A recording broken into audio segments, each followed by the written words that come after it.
Hello everyone. आज हम इस केस के थ्रू समझेंगे कि कैसे कॉन्स्टिट्यूशनल मेडिसिन को प्रैक्टिकली अप्लाई किया जाता है। ये केस एक मल्टीपल वार्ड्स का है, जो पेशेंट 3 से 4 बार कोटराइजेशन भी करवा चुका है, लेकिन 2 से 3 महीने में ही पेशेंट को वापस वार्ड्स डेवलप हो जाते हैं, फिर वो कोटराइजेशन करवा देता है। अपन पूरा केस समझते हैं। ये पेशेंट का प्रोफाइल है। इसमें आप ये देख सकते हैं कि पेशेंट 9 मई को फर्स्ट टाइम विजिट किया था। इसको ये मल्टीपल वार्ड्स है, ये चिन पे हैं, चीक पे हैं और नेक पे हैं। और उसके बाद ये पेशेंट का केस टेकिंग का फाइल है, इसका प्रॉपर केस टेकिंग है। पेशेंट को वार्ड्स के साथ में काफ़ी सारी प्रॉब्लम्स भी है। ये पेशेंट का फैमिली हिस्ट्री है और ये पेशेंट के रूब्रिक्स आप देख सकते हैं। 16 मई 2023, 9 मई को फर्स्ट विजिट था और ये 16 मई को पेशेंट का फर्स्ट फॉलोअप है, जिसमें आप पेशेंट की फोटोज देख सकते हैं। विदिन 7 डेज में सारे वार्ड्स क्लियर हैं। Patient details. पेशेंट की एज 47 ईयर्स है। पेशेंट जयपुर में रहते हैं और स्टोन मेशन का काम है, जो स्टोन कटर होते हैं। पेशेंट की चीफ कंप्लेंट्स मल्टीपल वार्ड्स हैं, चिन पे, चीक पे और नेक पे, और पेशेंट को 1 साल से हो रहे हैं ये। और सबसे इम्पोर्टेंट, पेशेंट 3 बार कोटराइजेशन करवा चुका है इसके लिए। इसके साथ में पेशेंट को हेडेक है, जो लास्ट 20 ईयर्स से है, और इसके लिए पेशेंट डेली पेन किलर खाते हैं। और पेट में इनको हैवीनेस रहती है और गैस्ट्रिक प्रॉब्लम रहती है। पेशेंट को नी में पेन रहता है, काफ मसल्स में पेन रहता है, और पेन बैठने से बढ़ जाता है, और लोअर बैक में भी पेन रहता है, स्पेशली राइट साइड। और पेशेंट को काफ़ी वीकनेस और फटीग फील रहता है। पास हिस्ट्री में पेशेंट अपेंडिक्स का ऑपरेशन करवा चुका है 12 साल पहले। और ड्रग हिस्ट्री में पेशेंट की मेडिसिन चल रही है, डेली पेन किलर खाते हैं हेडेक के लिए। लाइफ सिचुएशन, ये कुछ आइडेंटिफिकेशन है। Square for male, circle for female, B for bone, D for die. इधर पेशेंट के ग्रैंडफादर और ग्रैंडमदर, पेशेंट के फादर और 6 ब्रदर और 1 सिस्टर है, जिसमें पेशेंट फादर से बड़े ब्रदर है, बाकी सब छोटे हैं। पेशेंट फादर है वो 2022 में एक्सपायर हो गए थे, और पेशेंट की जो मदर है वो बिल्कुल हेल्दी है। इधर पेशेंट के और 4 ब्रदर है और 2 सिस्टर्स है। इसमें से यहाँ पेशेंट जो है, पेशेंट से बड़े 2 ब्रदर है, 1 सिस्टर है, और एक छोटा है जो ब्रदर है और सिस्टर। पेशेंट की उम्र 45 ईयर्स की पेशेंट की एज है, और पेशेंट की जो वाइफ है उनकी एज 42 ईयर्स की है। और इधर पेशेंट के जो बच्चे हैं, इसमें से 1 बेटा है और 5 बेटियां हैं, जिसमें से पेशेंट की 2 बेटियां हैं वो मैरिड है, और 2 बेटियां और 1 बेटा वो अनमेरिड है। छोटा जो बेटा है वो 15 साल का है। और पेशेंट की जो बेटी है वो जो 2nd नंबर की जो बेटी है वो एक्सपायर हो गई थी जब वो बर्थ के 8वें दिन बाद ही।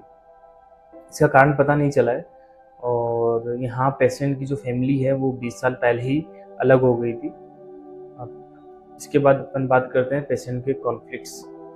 पेशेंट की लाइफ जर्नी में क्या क्या कॉन्फ्लिक्ट्स रहे। यहाँ पे एक टाइम ऐसा था कि पेशेंट के जो मामा जी और है वो पेशेंट की मम्मी को थोड़ा हिट किया था, तो पेशेंट को देखा नहीं गया, तो वहाँ उनको रोकने की कोशिश की। उसके बाद पेशेंट के मामा जी और से बोलना कम है। और 2003 में इनके जो पेशेंट के जो फादर थे वो सब कुछ छोड़ छाड़ के काम करना बंद कर दिया था, और सब कुछ रेस्पॉन्सिबिलिटीज पेशेंट पे आ गई थी। सब कुछ पेशेंट के भरोसे छोड़ दिया था। और इसके अलावा जो पेशेंट जो काम करते हैं वो स्टोन कटर का काम करते हैं, तो पेशेंट को हमेशा तबीयत खराब ही रहती है, कभी ठीक नहीं रहते हैं। और बच्चे अभी पेशेंट के सारे छोटे हैं। छोटा बेटा है वो भी 15 साल का है, और 2 बेटियां अभी अनमेरिड है, तो उनको लेके चिंता रहती है। और कभी कभी पेशेंट को सांस लेने में तकलीफ होती है, क्योंकि वो स्टोन कटर का काम करते हैं, तो मोस्टली सिलिकोसिस का काफ़ी फियर रहता है। और इसमें पेशेंट को हमेशा से डर लगा रहता है कि कोई और प्रॉब्लम नहीं हो जाए, कोई बॉडी को लेके, कोई हेल्थ को लेके। ये पेशेंट के कॉन्फ्लिक्ट्स रहे हैं। और बात करते हैं पेशेंट के इमोशनल और मेंटल स्टेट, मतलब पेशेंट का बेसिक नेचर कैसा है। पेशेंट काफ़ी एक्सट्रोवर्ट है और पेशेंट इनजस्टिस कांट सपोर्ट।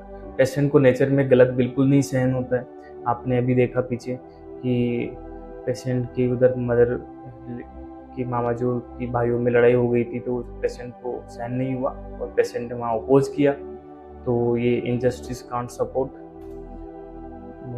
इसमें। और इधर पेशेंट काफ़ी डिक्टेटोरियल भी है। पेशेंट के अकॉर्डिंग सारे काम होने चाहिए घर में। और काफ़ी इमोशनल भी है पेशेंट। जब बड़े बुजुर्ग कुछ बोल देते हैं तो थोड़ा सा सेंटिमेंटल हो जाते हैं। और पेशेंट काफ़ी इम्पल्सिव है। व्हेन समवन ऑफेंड्स हिम, अगर कोई इन्हें कुछ ऐसा बोल देता है कुछ, तो काफ़ी जल्दी इम्पल्सिव भी हो जाते हैं। और ये है फिजिशियन ऑब्जर्वेशन, डॉक्टर की ऑब्जर्वेशन, मतलब माई ऑब्जर्वेशन। इसके अंदर पेशेंट जब भी बात कर रहे थे तो उनके मुंह से एब्यूजिव लैंग्वेज निकल रही थी काफ़ी। तो यहाँ मैंने एब्यूजिव लिया है और वॉइस भी काफ़ी लाउड थी। और अपन बात करते हैं रूब्रिक्स से पहले अपन बात करते हैं जनरलिटीज़ की।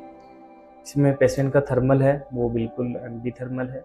और थर्स्ट है, थर्स्टलेस है, पानी की प्यास कम है। और पर्सपायरेशन की बात करते हैं तो थोड़ा सा प्रोफ्यूज है। और यूरिन है वो कभी कभी जलन होती है। और स्टूल की बात करते हैं, स्टूल समटाइम्स कॉन्स्टिपेशन है, रेगुलर नहीं है। और भूख इनकी पेशेंट की नॉर्मल है। और डिज़ायर है, स्वीट्स की ज़्यादा क्रेविंग रहती है पेशेंट को। और एवर्जन में नॉट स्पेसिफिक। स्लीप, पेशेंट की स्लीप काफ़ी रेस्टलेस है और कई बार मेडिसिन लेना पड़ता है उनको। और ड्रीम्स नॉट स्पेसिफिक है। रूब्रिक्स, पहला रूब्रिक मैंने उठाया फेस ओट्स, और सेकंड रूब्रिक मैंने उठाया mind, fear, happen, something, will. ये रूब्रिक मैंने उठाया दो सिचुएशन से।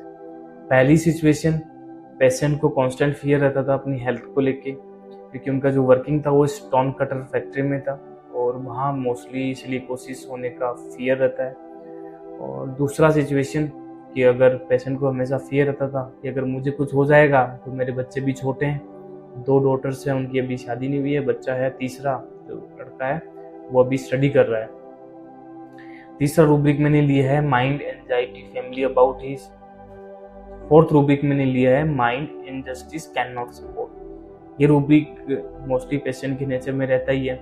इन्होंने अपने जब मम्मी और भाइयों के बीच में भी थोड़ा सा डिस्प्यूट हुआ था या लड़ाई झगड़ा हुआ था, वहाँ पे भी पेशेंट ने अपना अपोज किया था।